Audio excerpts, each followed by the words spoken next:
release the hostages. Once Hamas are essentially destroyed, all of these thresholds that frankly aren't going to be met unless Israel also gives up something in return. I suppose this also sort of feeds into this idea of is the ceasefire a humanitarian ceasefire or just a ceasefire? And I suppose the humanitarian ceasefire, that to me suggests Israel's war is legitimate, but the costs have become too high. Right, so war is a legitimate way for Israel to try to achieve its aims here, but the cost is too high, and therefore let's have a humanitarian ceasefire. Whereas my position essentially is that this is not legitimate war. Right, it's not legitimate to say, well, they've taken some hostages, so therefore we are going to destroy all of their hospitals, all of their cities. To me, that's an act of collective punishment. So we don't just want a ceasefire for humanitarian reasons. We want a ceasefire because this war is unjust. And I think that does have practical implications as well, because essentially, I think what Labour is suggesting is that war is still a legitimate means for Israel to achieve its ends. Now, I say everyone should put down the guns right now, and things will still be unresolved.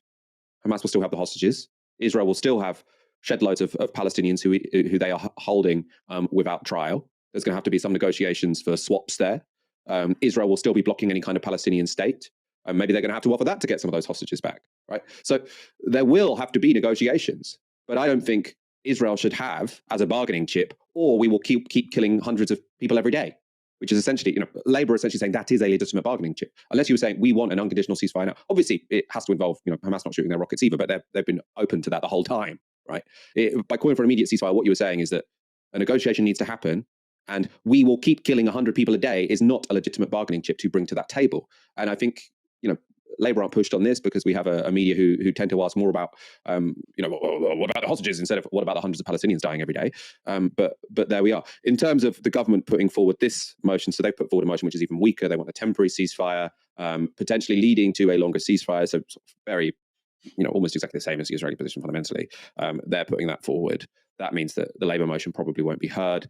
So Labour have now got to decide, do they whip against their MPs voting for the substantial SNP ceasefire motion, or do they do exactly what they did last time and find themselves holding out actively against a ceasefire in Gaza?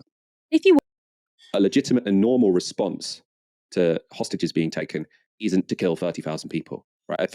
I think we have normalized this. Oh yes, of course they've destroyed all of the cities of Gaza and killed 12,000 kids because Hamas took some hostages. Yes, taking hostages is wrong, but this is, if you look at sort of the history of, or the modern history of warfare, let's say, sort of destroying cities, the ransacking of Carthage. This might be how war worked, 2,000 years ago.